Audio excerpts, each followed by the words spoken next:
The music industry is as harsh as it is. Truth talks. Today, let's think of its dark side. Picture every artist taking the spotlight each year, while others stash the fame with overwhelming support from their label. Of course, there were all the others whose only label doubted their every potential of reaching success. Likely, there were some whose hits were narrowly seen as impossible to make even a single album, with songs imaginably collecting dust on the shelves, and a singer seen as nothing but a reserve for the label when times got hard. This is the inspiring story of how Raye broke from the shackles of the underestimating industry and took the spotlight once more to declare a new image as an independent artist. This is the proof of how the biased truth that is happening in the music industry as told in the awakening that brought an operatically baptized singer into a Grammy prodigy. So, are you ready to hear her story? Hey there everyone, it's your Sam Aussie gossiping about the current issues of the singers in the pop industry. And in this video, we will unbuckle the reasons why Raye's label underrated her so much that it got to the point of selling her songs to other artists. In the end, you will be shocked by every turning point in the timeline of Raye's career. Right now, I want to ask you, what do you think her label did after they saw Raye winning the Grammy? Did her convince her to go back? Did she make any plot of revenge? Sounds too bad, right? Well, yeah, today we will find out. For some context, A little context if you care to listen. where do you think Raye first became famous in her Grammy nominatable career? Well, here it is. Way back 2021 as Rachel Agatha Keane, now prominently known as Raye, became known after her guest appearances on the commercially successful singles By Your Side by Jonas Blue, You Don't Know Me by Jax Jones, and her side performances on Secrets with Regard and Bed by David Guetta and Joel Corey. In the following year, her single hit Escapism featuring 070 Shake made its first wave-like virality on TikTok, earning the top spot in the UK single charts. More than that, Escapism reached the top 10 over 22 countries, being her first entry to the US Billboard Hot 100. Later, it was followed by her debut studio album My 21st Century Blues in the year 2023, which gained various commercial success and widespread critical acclaim, being the album of the year for 2023 Mercury Prize and 2024 Brit Award, all according to Fandom. We just saw how much potential Raye gained after leaving her label. She proved to the whole music industry that sometimes independence and full reliance on oneself is the best decision an artist could ever make. Upon realizing that there are instances people will not value your worth, not until you prove them. But our questions weren't solved yet. So why did Raye's own label Polydor won't allow her to release her own album? It all comes down into various instances, and in the next minutes of this video, we will uncover each one of them, so hang in there. So Raye's dispute with her former label Polydor stemmed from a frustrating lack of creative control and delayed support for her debut album. Despite being signed in 2014 under a 4-album deal, she revealed that the label consistently withheld approval to release a full-length project, even though she had already written and recorded multiple albums worth of material. The reasons? Here are those.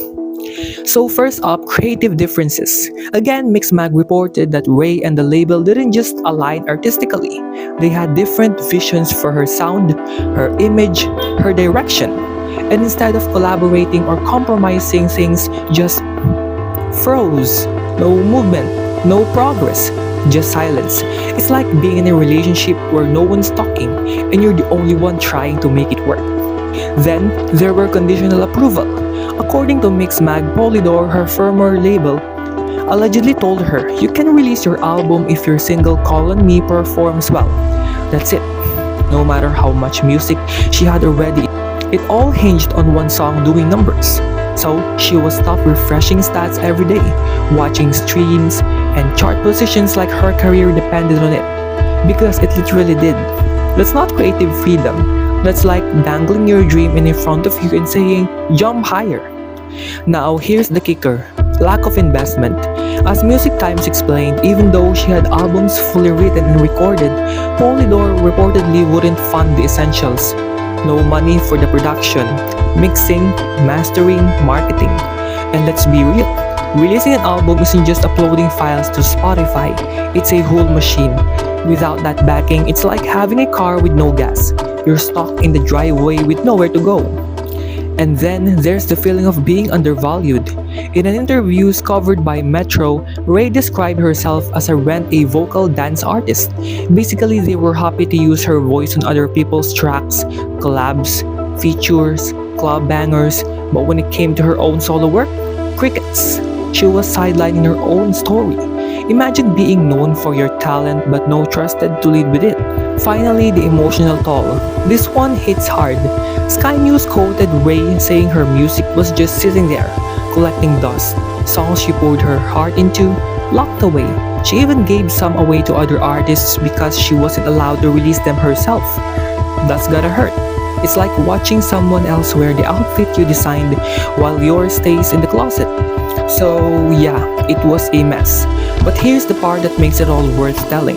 Raye broke free. She left Polydor, went independent and dropped Escapism. And guess what? It hit number 1 in the UK as we have previously discussed. That's the kind of comeback story we live for. Proof that when artists reclaim their voice, the world listens. She had written for Beyonce, charted with David Guetta and lent her voice to countless hits. But when it came to releasing her own debut album, Raye was told to wait. For years, she complied. She switched genres, followed label advice, and delivered single after single. Yet, Polydor Records kept her shelved, withholding the green light for an album she had already crafted. In June 2021, the silence broke. Raye took to social media, revealing the emotional toll of being signed yet stifled. I have been signed to a major label since 2014 and I haven't been allowed to release an album, she wrote. The post went viral. Fans rallied. Industry insiders took notice, and within weeks, she and Polydor parted ways. No longer tethered into a label, Raye embraced independence. She poured years of prestation, artistry, and truth into My 21st Century Blues, her debut album released in February 2023. It was raw, genre-bending, and deeply personal. Tracks like Escapism didn't just climb charts, they shattered expectations. By 2024, the industry that once sided her was now celebrating her. Raye's story isn't just about music, it's about reclaiming agency, rewriting the rules, and providing what, when you're finally allowed to speak, the world listens.